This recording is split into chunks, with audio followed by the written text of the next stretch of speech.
آپ کو یاد ہوگا گزشتہ جمعے میں نے ایک مضمون شروع کیا تھا، اس کی کچھ باتیں میں کہہ سکا تھا، آج مزید اس سلسلے میں کچھ باتیں عرض کرنی ہیں، اللہ کرے میں اسے پورا کر سکوں۔ میں یہ بات واضح کرنا چاہتا تھا اور چاہتا ہوں کہ انسانی زندگی کے لیے جن بنیادی چیزوں کا جاننا ضروری ہے اور جس کے بغیر انسانی رہنمائی میسر نہیں آ سکتی یا انسان کو صحیح طور پر رہنمائی میسر نہیں آ سکتی، وہ صرف وہ چیز ہے جس کو ہم اسلام کہتے ہیں۔ اور اسلام صرف یہی نہیں ہے جو نبی کریم صلی اللہ علیہ وسلم پہ نازل ہوا ہے، بلکہ ہر دور میں ہر قوم کے پاس اللہ کا دین آیا، اللہ کے نبی آئے، کتابیں آئیں، وہ جو کچھ پیش کرتے رہے وہ اسلام ہی تھا، اس کا نام اسلام تھا، اس کے سوا کچھ نہیں تھا۔ جب ان میں بگاڑ پیدا ہوا تو انہیں اپنے نام بدلے ہیں۔ یہودیت کا اصل دین اسلام ہے، عیسائیت کا بھی اصل دین اسلام ہے، وہ مسلمان تھے وہ لوگ، انہیں اپنے آپ کو بگاڑا اور اپنا نام بھی بدل ڈالا۔ جیسے آج مسلمانوں نے نہ جانے اپنے کیا کیا نام رکھ لیے ہیں، لیکن اصلاً ہم سب مسلمان ہیں۔ تو اسلام ہی ہمیشہ اللہ کا دین رہا، لیکن نبی کریم صلی اللہ علیہ وسلم کی تشریف آوری کے بعد وہ اسلام جو جزوی طور پر آتا رہا، اس کے بعد اجزاء بعض چیپٹر اترتے رہے اور ہر دور کی انسانی ضرورتوں کے مطابق شریعت نازل ہوتی رہی، اس کو اللہ نے تکمیل کی شکل دے دی، اس کو مکمل کر دی۔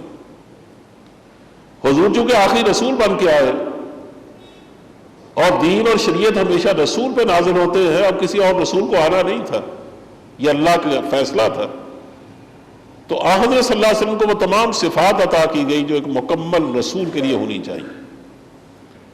آپ کے لیے وہ تمام اسباب فراہم کر دیے گئے جس کے نتیجے میں ساری دنیا میں ان کا دین پھیل سکتا تھا۔ آپ کو ایسی امت دی گئی اور اتنی بڑی تعداد میں دی گئی کہ انہوں نے زمین کو، اس دھرتی کو بالکل نیا روپ دیا اور اس کو بدل کر رکھ دیا، اور اس میں اتنی بڑی بڑی حکومتیں قائم کر دی کہ جنہوں نے پوری نوع انسانی تک اللہ کے رسول کا پیغام پہنچایا۔ کہیں قبول ہوا کہیں نہیں ہوا، لیکن انہوں نے اپنا فرض بہرحال انجام دیا۔ اب وہ اسلام جو حضور لے کے آئے اور جو نوع انسانی کی اصل ضرورت ہے، اس کے جو بنیادی اور اساسی ماخذ ہیں یوں تو چار ہیں: قرآن اور سنت، اجماع اور قیاس۔ قیاس وہی چیز کو ہم اجتہاد کہتے ہیں، لیکن ان میں چاروں میں بھی دو زیادہ بنیادی جن کو ہم قرآن اور سنت کہتے ہیں۔ میں نے پہلے جو میں بات یہاں سے شروع کی تھی کہ ہم اس لحاظ سے انتہائی خوش نصیب ہیں کہ باقی جو امتیں ہیں وہ بے شک اسلام کو قبول کریں یا نہ کریں، لیکن جن پیغمبروں کو مانتی ہیں یا جن کتابوں کو مانتی ہیں، وہ کتابیں بھی اور پیغمبروں کی سنت بھی ان کے پاس محفوظ نہیں ہے۔ تعصب کی اور بات ہے، کوئی آدمی عصبیت میں مبتلا ہو کر دعویٰ کرتے رہے تو اس سے تو روکا نہیں جا سکتا کسی کو، لیکن کوئی بھی غیر جانبدار آدمی کسی بھی عیسائی سے بات کر کے دیکھ لے، یہودی سے بات کر کے دیکھ لے، وہ بالآخر اس نتیجے پر پہنچے گا کہ مذہبی ضرورت کے لیے بلکہ انسانی ضرورت کے لیے اللہ نے جو رہنمائی ان کو مہیا کی تھی کتاب کی شکل میں اور ان کی طرف آنے والے پیغمبر کی سنت کی شکل میں، آج ان کے پاس بالکل محفوظ حالت میں نہیں ہے۔ کتابیں تعریف کا شکار ہو گئی، ترمیم کی نظر ہو گئی، خواہشات کی نظر ہو گئی، تاریخ نے ان کو بچھاڑ کے رکھ دیا، ایسی تباہیاں آئیں کہ بالکل اس کو جلا ڈالا گیا، مٹا ڈالا گیا۔ اور پھر عجیب لطف کی بات یہ ہے، یہ آپ کو شاید ذہن میں ہو یا نہ ہو، کہ اللہ نے سوائے قرآن کریم کے اور اس دین کے جو حضور پر اترا ہے اور اس شریعت کے جو حضور پر نازل ہوئی ہے، اس کے سوا آپ نے کسی اور کی حفاظت کا وعدہ کبھی نہیں فرمایا۔ آپ انجیل تلاش کر لیجئے، بائبل پڑھ کے دیکھ لیجئے، عہد عتیق اور عہد جدید دونوں کو پڑھ کے دیکھ لیجئے، آپ اس میں کہیں یہ نہیں ڈھونڈ سکتے کہ جو قرآن کریم میں آیت ہے جو میں نے آپ کے سامنے پڑھی ہے کہ ہم نے ذکر کو نازل کیا تو ہم اس کی حفاظت کریں گے، یہ خوشخبری اللہ نے کسی کو نہیں سنائی کہ ہم حفاظت کریں گے اس کی۔ اسے کہ اللہ کے علم میں تو تھا نا کہ موسوی شریعت کے بعد عیسوی شریعت آئے گی، تورات کے بعد زبور بھی آئے گی، زبور کے بعد انجیل بھی آئے گی۔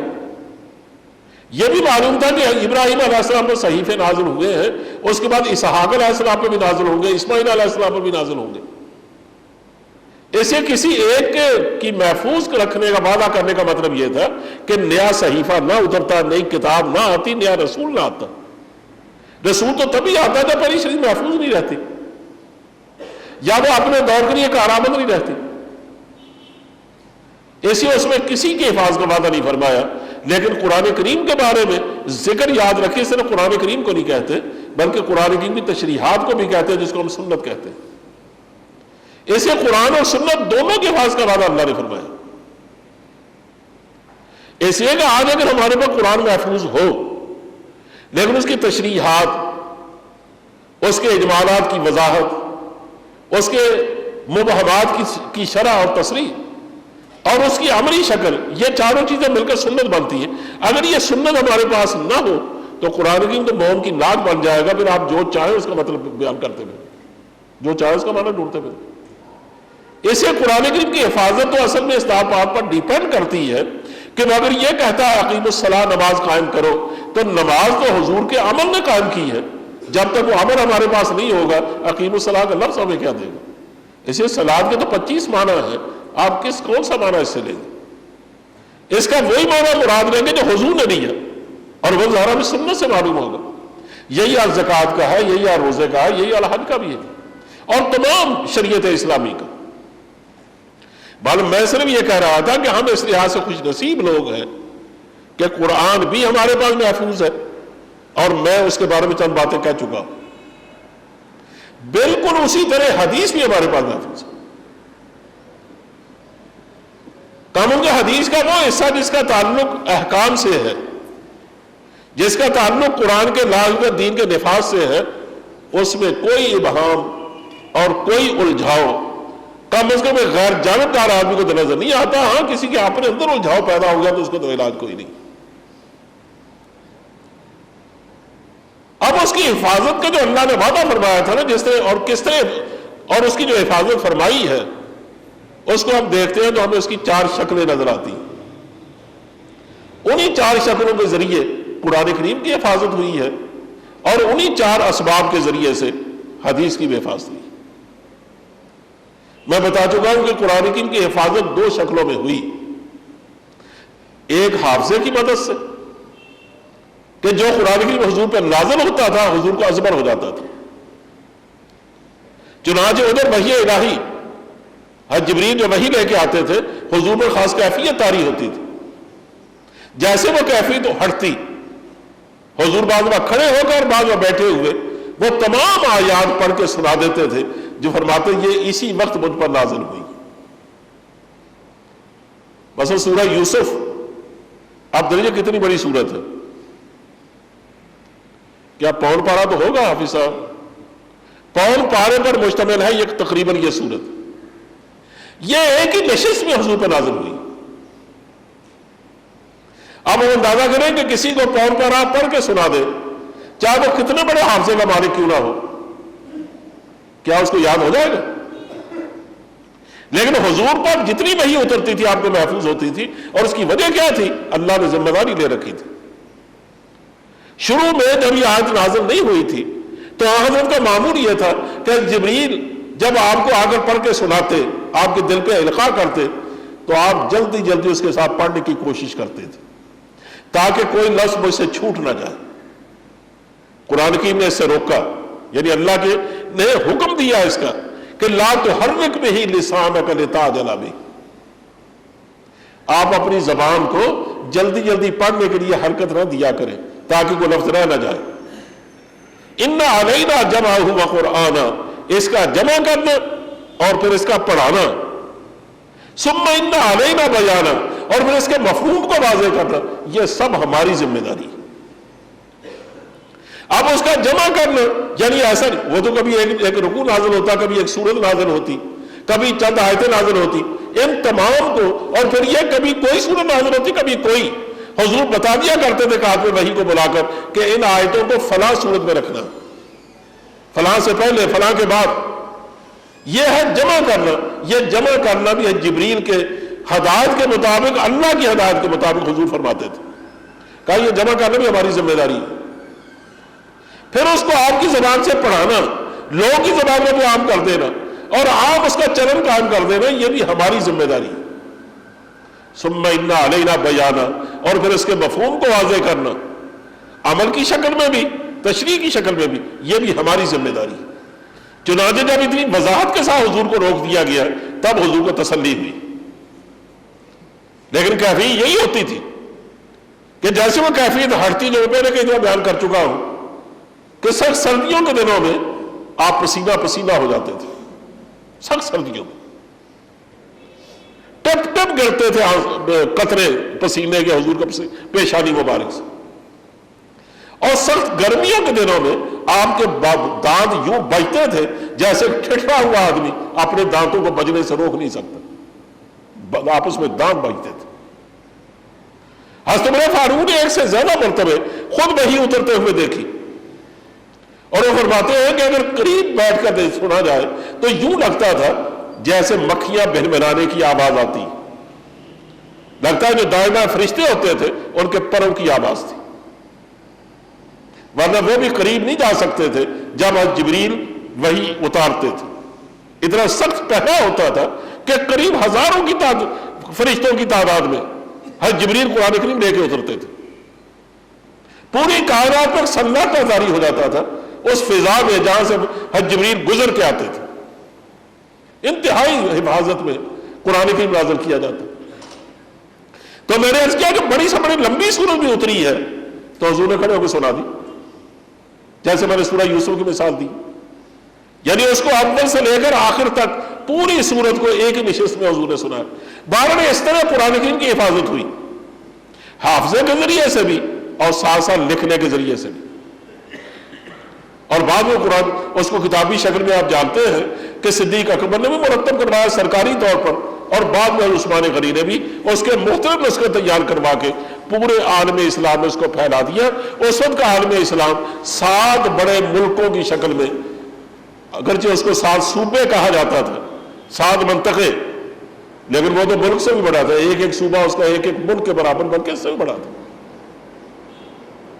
یہ وہ باتیں ہیں جس میں سے کچھ میں پچھلے دفعہ کہہ چکا کہ اس طرح اللہ نے جو اصل کتاب ہمارے پاس قرآن کریم کہتے ہیں, جس میں ہمارے اصول ہیں دین کے بنیادی باتیں, اس کو اس طرح محفوظ رکھا. اور آج دشمن بھی اس کا انکار نہیں کر سکتا کہ دنیا میں اگر کوئی کتاب 1500 سال پہلے جو آئی تھی اور آج میں اس کا شوشہ تک محفوظ ہے, وہ صرف دنیا میں ایک ہی کتاب ہے, وہ قرآن کریم ہے. ورنہ کوئی دنیا کی ایویڈنس, کوئی دستاویز کبھی 1500 سال تک باقی نہیں رہی. یہ میرا دعویٰ ہے, آپ کو ڈھونڈ کے دکھا دیجیے. بڑی بڑی لائبریری میں فلمیں ہیں, وہ بھی اتنے عرصے تک نہیں چل سکتی. اور بعض راز ہوتے ہیں حکومتوں کے, وہ بھی چند سالوں کے بعد یا چند 100 سال کے بعد ان کو افشا کر دیا پھیلا دیا جاتا ہے, اور اس میں پھر ترمیمیں تاریخیں شروع ہو جاتی ہیں. صرف ایک نوشتہ ہے دنیا میں, حیران کن بات ہے, جس کو قرآن کریم کہتے ہیں کہ اس کی کسی چیز میں تبدیلی نہیں آئی. شیکسپیئر کی زبان آپ پرانی ہونے لگی ہے انگریز کی ساری کوششوں کے باوجود. کوئی زبان 500 سال سے زیادہ چلا نہیں کرتی. اس کے اندر دھیرے دھیرے تبدیلیاں آتی رہتی ہیں. اور 200-300 سال پہلے پرانی کتاب زبان نکال کے دیکھ لیجئے تو آپ کو اندازہ ہوگا کہ آج ہم کتنا آگے بڑھ چکے ہیں. آپ اردو بولتے ہیں نا, ولی دکنی کی زبان اور آج ہماری زبان ایک ہے. جس زبان میں میر تقی میر شعر کہتے تھے, کیا غالب اسی زبان میں شعر کہتا تھا؟ اور کیا آج کا ہمارا اقبال اور فیض اور احمد فراز کیا اسی زبان میں شعر کہتے ہیں؟ حالانکہ یہ 100-200 سال کی باتیں ہیں. محاورات بدل جاتے ہیں, تلمیحات بدل جاتی ہیں, ضرب الامثال بدل جاتی ہیں, لب و لہجہ بدل جاتا ہے, اسلوب بدل جاتا ہے. لیکن کتنی حیران کی بات ہے, حیرانی کی, کہ 1500 سال پہلے جو قرآن کریم آیا ہے, میں آپ کے ساتھ چیلنج کرنے کی کیا بات ہے. کوئی نہ مانتا ہو تو اس کے سامنے چیلنج کے انداز میں یہ بات کہی جا سکتی ہے کہ قرآن کریم کا کوئی محاورہ مجھے دکھائیں جو آج استعمال نہ ہوتا. کوئی ضرب المثل, کوئی ایڈیم اس کا، کوئی تلمی جو آج اور وہ استعمال نہ کرتے، اس کا کوئی اسلوب آج ہمارے بلاغا میں یہاں قابل عمل نہ ہو، کوئی بتا دیجیے۔ بلکہ اگر کمی بیشی ہونے لگتی ہے تو قرآن کریم انہیں روک کے کھڑا ہو جاتا ہے۔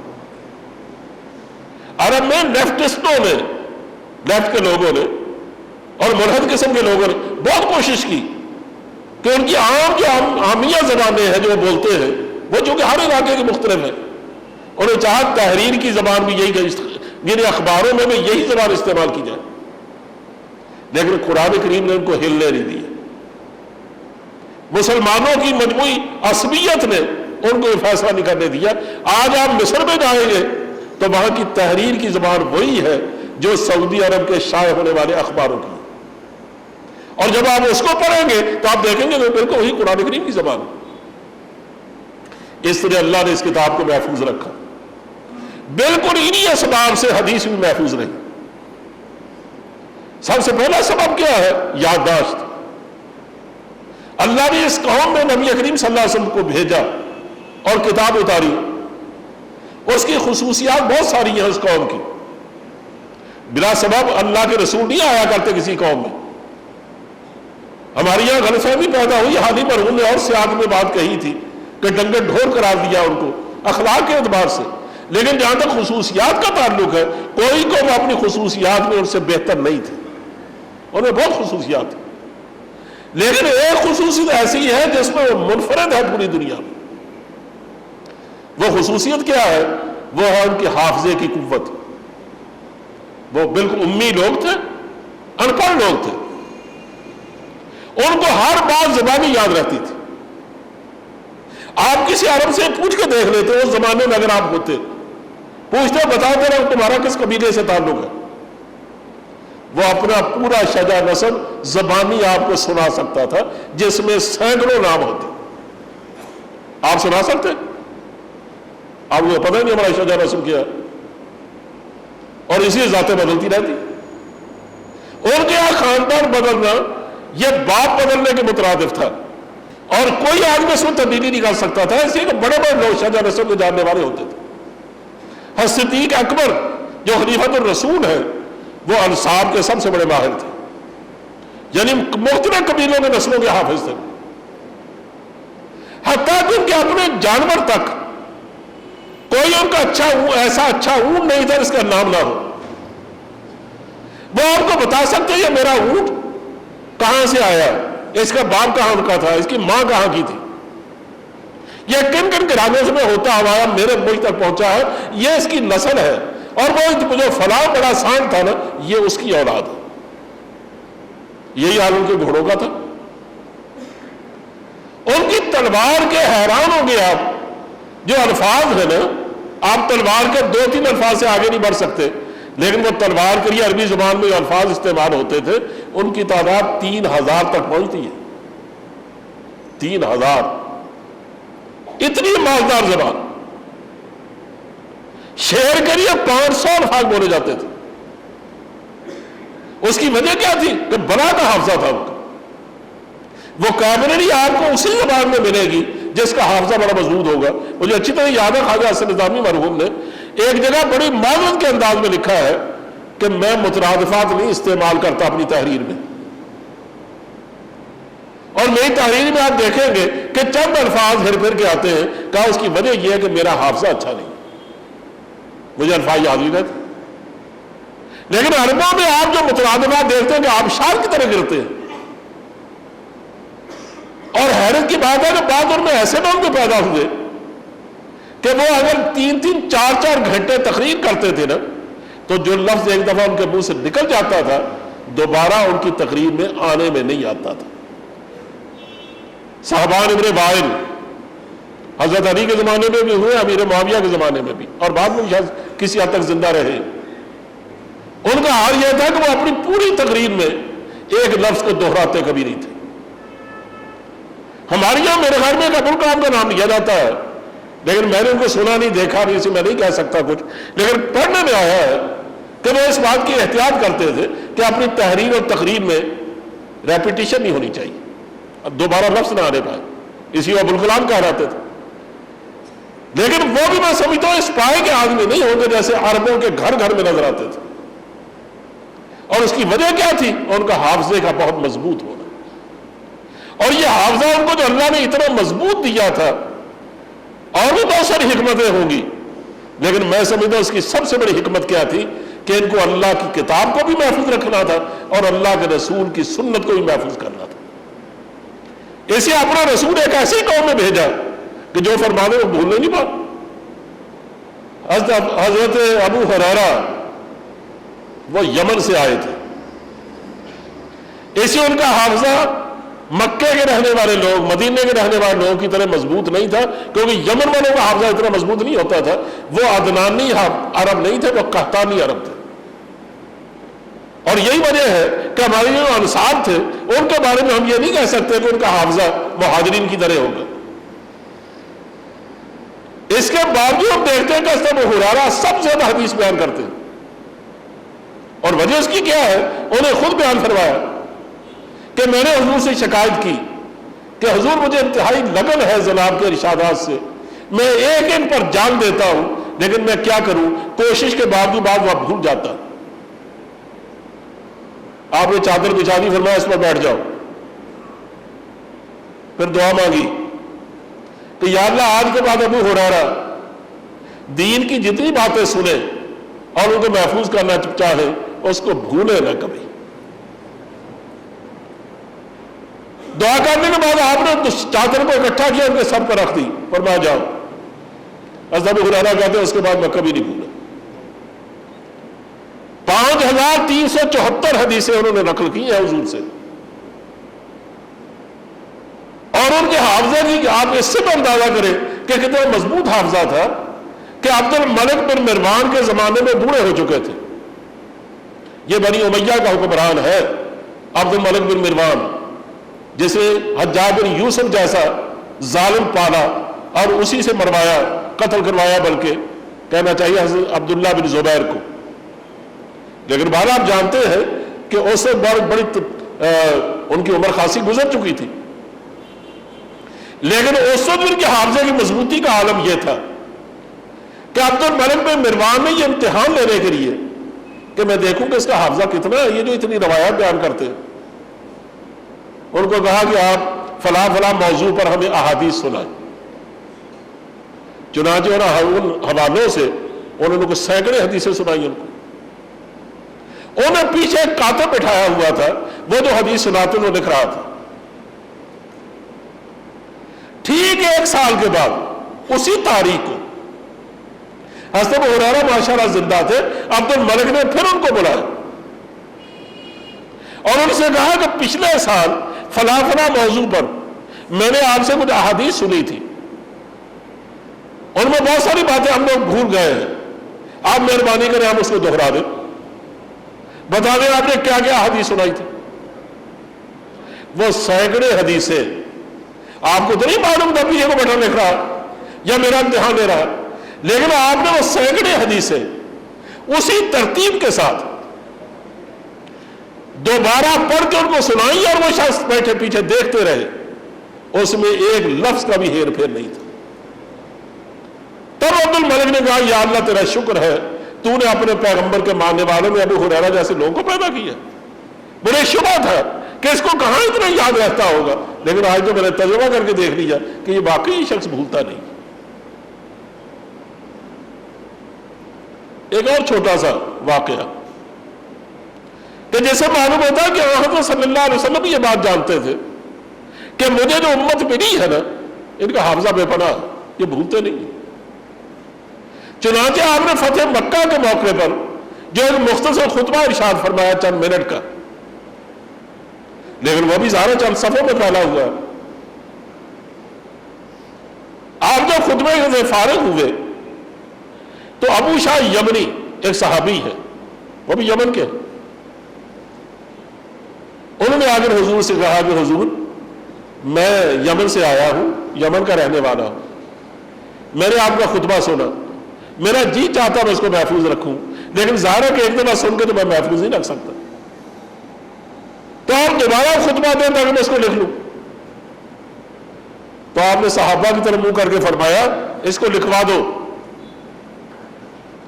کسی سے نہیں کہا کہ تم لکھواؤ یا تم لکھواؤ، فرمایا لکھوا دو اسے. آپ کا یہ فرمانا کہ لکھوا دو، اس کا مطلب یہ ہے کہ جتنے لوگ بیٹھے تھے آپ ان کی اکثریت کے بارے میں یہ حسن ظن رکھتے تھے کہ یہ ایک دفعہ سن کر بھولتے نہیں. زبان لکھوا دو. چنانچہ ان میں 2-4 آدمی اٹھے، انہوں نے کہا ہاں ہمارے پاس بیٹھے آپ. ان میں سے ایک نے بولنا شروع کر دیا، باقی سن رہے تھے، اور انہوں نے تصدیق کی کہ باقی حضور نے یہی باتیں فرمائی ہیں. انہوں نے وہ خطبہ لکھوا دیا اور آج ہماری سیاہ ستہ میں وہ خطبہ موجود ہے.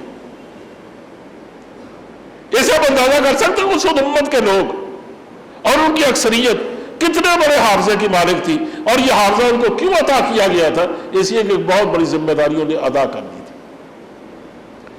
مجھے یاد نہیں پڑتا کہ میں نے آپ سے حضرت وحشی کے بارے میں کوئی واقعہ سنایا پچھلی دفعہ، پچھلی نشست میں. ہاں میں وہی کہتا ہوں، پچھلی نشست میں نے یہ واقعہ بیان کیا تھا کہ آپ اسے مختلف وقت میں کیا ہوگا. وحشی نام سے تو آپ جانتے ہیں کہ بعد میں تو وہ صحابی بنے، لیکن یہ وہ حبشی غلام ہیں جنہوں نے حضرت حمزہ کو شہید کیا تھا. ایک عرب سردار کے غلام تھے مکے کے رہنے والے. انہوں نے ان کو کہا کہ اگر تم، یہ حمزہ نے تباہی مچا دی ہے جنگ بدر میں، جدھر نکل گئے سبھی الٹ ڈالی اور کوئی جواب نہیں تھا ان کا قریش کے پاس. انہوں نے کہا اگر تم ان کو کس نے قتل کر دو نا تو تم آزاد ہو. اور حبشیوں کا ایک مشہور طریقہ ہوتا تھا مارنے کا، ایک وہ چھوٹا خنجر رکھتے تھے اپنے پاس اور کہیں چھپ کے بیٹھ جاتے تھے، اور اتنے مشاق تھے دور سے خنجر پھینک کر مارنے کے کہ وہ پیٹ میں مارتے تھے، وہ پیٹ سے نکل جاتا تھا، آدمی قتل ہو جاتا تھا. چنانچہ کھائی میں چھپ کے بیٹھے رہے جنگ احد میں. حضرت حمزہ مار دھار کرتے ہوئے، ان کی عادت تھی دونوں ہاتھوں سے تلوار چلاتے تھے. اور عجیب بات یہ ہے کہ سوائے تو بن کے جس پر کپڑا بھی کوئی نہیں تھا، بجائے زرہ پہننے کے لوگوں نے زرہ پہن رکھی تھی، وہ ان کے قمیص بھی نہیں تھی تن پر. لیکن جو سامنے آتا تھا کٹ جاتا یا بھاگ جاتا تھا. وہ جب اس کے نشانے پر پہنچے انہیں تاک کر وہ حربہ مارا، ان کا جسم چیرتا ہوا دوسری طرف نکل گیا. چونکہ بہت بہادر آدمی تھے، آپ نے پلٹ کر اس کا تعاقب کر کے اسے مارنا چاہا، لیکن جسم ٹکڑے ہو گیا تھا. اب ظاہرہ کہاں تک پلٹ سکتے تھے؟ تبرا کے گرے اور جان نکل گئی. یہ ہے وحشی. فتح مکہ کے موقع پر یہ ڈرے سہمے ہوئے، یہ تو چھپتے پھر رہے تھے کہ آج میرے جان کی خیر نہیں ہے. میں نے اتنا بڑا صدمہ پہنچایا حضور کو کہ وہ حضور بہت زیادہ محبت کرتے تھے اپنے چچا سے. چچا کیا تھا، رضائی بھائی بھی تھے، ایک ماں کا دودھ پیا تھا دونوں. ہم تقریب یعنی کہنا چاہیے ہم عمر بھی تھے، اور وہ ایمان بھی لائے تھے تو حضور کی محبت کی وجہ سے لائے تھے. ورنہ وہ پہلوان آدمی تو غرض نہیں تھی حضور کہتے کیا ہے، کبھی نہیں پوچھا تھا انہوں نے.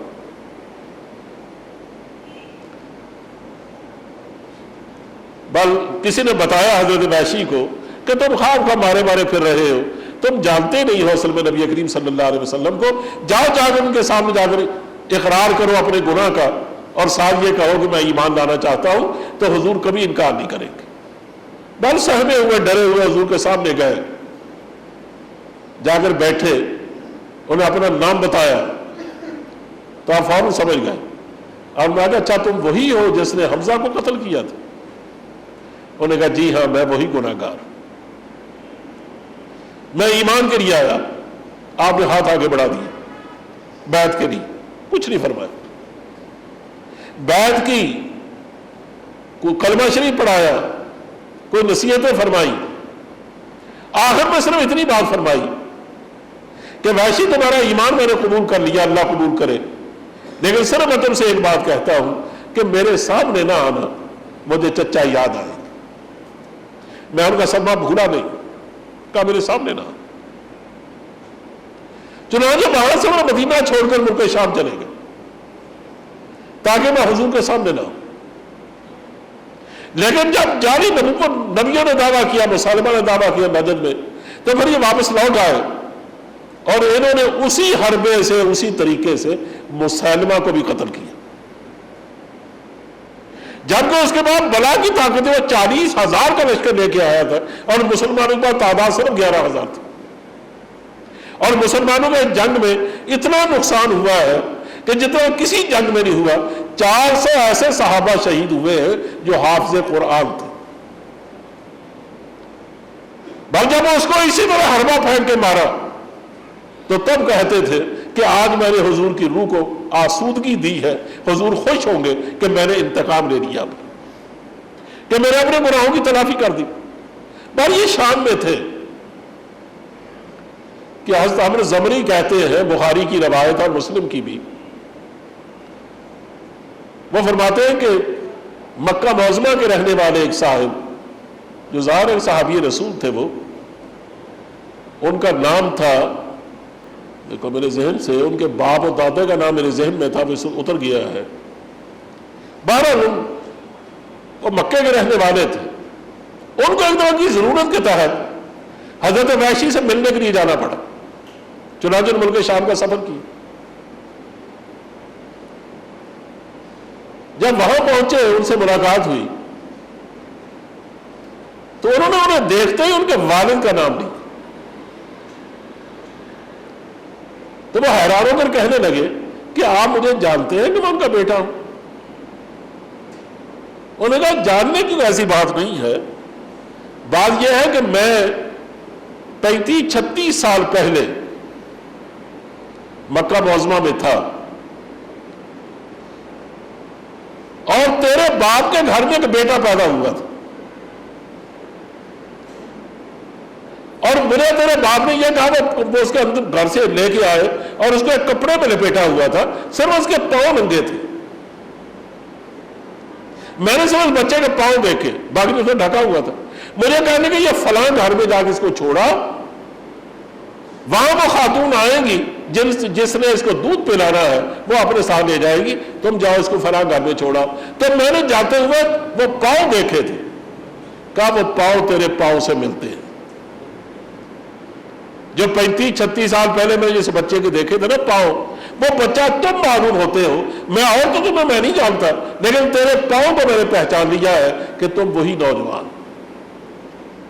اندازہ کریں کہ جس امت میں نبی کریم صلی اللہ علیہ وسلم تشریف لائے تھے، ان کی قوت یادداشت اور ان کی قوت مشاہدہ کا عالم کیا تھا کہ برسوں پہلے ہوئے ایک بچے کے پاؤں وہ بڑے ہوتا تو اس کو پہچان لیتے ہیں کہ یہ وہی نوجوان ہے جس کے پاؤں کبھی میں نے دیکھے تھے۔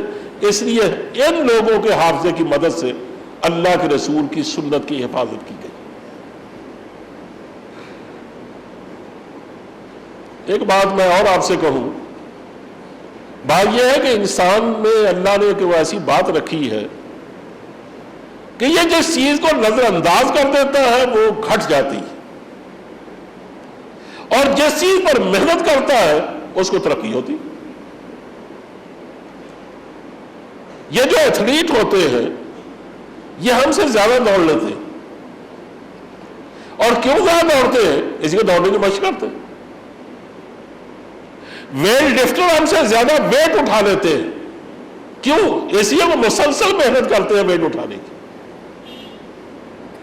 یہ پہلوان ہم سے زیادہ طاقتور ہوتے ہیں، اس لیے مسلسل اپنے مسل اور اپنے جسم کو ترقی دینے کی کوشش کرتے ہیں۔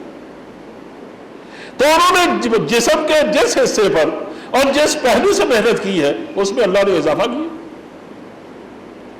ہم انسان پر محنت نہیں کرتے تو انسان ڈھونڈنے سے نہیں ملتا، انسانی ضرورتوں پر محنت کرتے ہیں تو آج اس کی ضرورتوں کے بازار لگے ہوئے ہیں۔ اس کی ضرورت کپڑا ہے، آپ کپڑے کی دکان پر چلے جائیے، اتنی ورائٹی آپ کو ملے گی، اتنا تنوع ملے گا کہ آپ دیکھتے تھک جائیں گے، آپ کو پسند کرنا مشکل ہو جائے گا۔ مطلوبات کی دکان پہ چلے جائیے، معقولات کی دکان پہ چلے جائیے، مشروبات کی دکان پہ چلے جائیے، یا کسی ٹیکنالوجی کی دکان پہ چلے جائیے، جو چیز بھی جس چیز کی دکان ہے اس میں چونکہ انسان نے محنت کر رکھی ہے بے شمار ورائٹی تیار کر دی، لیکن انسان پر محنت نہیں کی ہوتا مطلب بیٹھتا جاتا اور کم ہوتا جا رہا ہے، کہیں نہیں ملتا۔ آپ کو یاد ہوگا، یہ تو ہر میں اس پر بات نہیں کرنا چاہتا، میں نے تو اس پر بات کرتے ہوئے ایک شعر بھی پڑھا تھا اکبر کا. انہوں نے کہا تھا کہ تم یوں تو دنیا میں بے شمار انسانوں کو دیکھتے ہو، لیکن کاش تم کبھی اس پہلو سے دیکھو انسانوں کو کہ اس میں اچھا انسان کون، یا وہ کون ہے جس کو انسان کہا جا سکے. یہ تو انسان نما درندے ہیں، انسان نما حیوانات ہیں، یا انسانوں کی شکلوں کی کچھ اور آپ جانوروں کے نام لے لیں، ورنہ انسان تو کوئی ڈھونڈنے سے نہیں ملتا.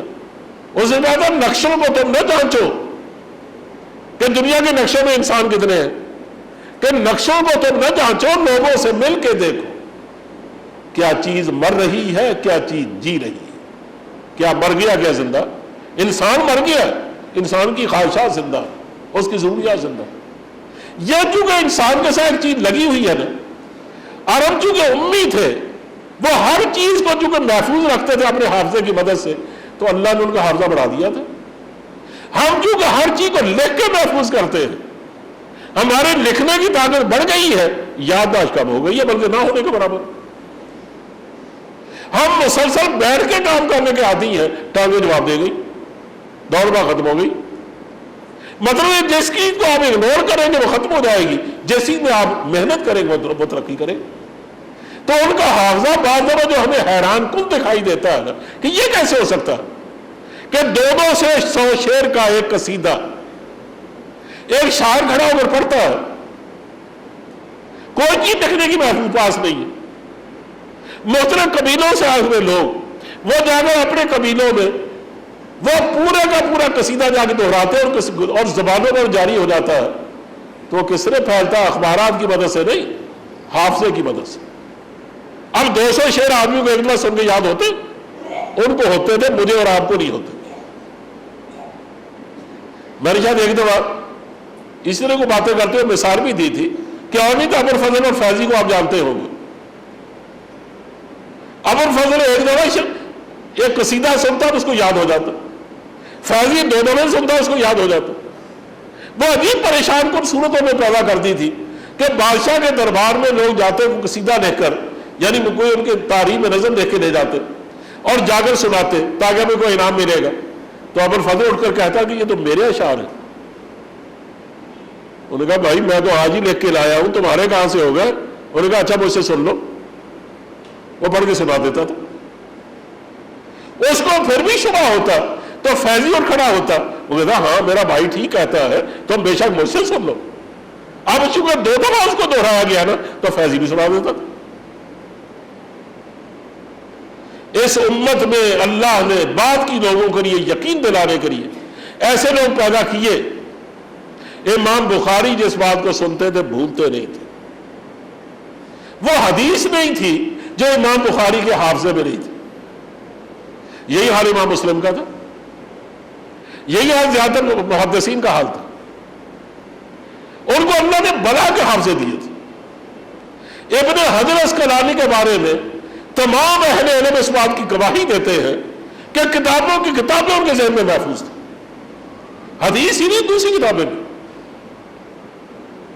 میں جس زمانے میں گیا ہوں سعودی عرب تعلیم کے سلسلے میں، تمام کا علامہ شرقیتی چند دن پہلے ان کا انتقال ہوا تھا اور حج کے دنوں میں ان کی نماز غائبانہ بھی پڑھی گئی، میں بھی اس میں شریک ہوا. تو ان کے بارے میں جب جاننا چاہا، وہ مدینہ یونیورسٹی کے پروفیسر تھے، تو پتہ چلا کہ پوری کی پوری کتابیں ان کو ازبر یاد تھی. وہ جب لیکچر دیتے تھے کبھی کتاب ہاتھ میں لیتے تھے.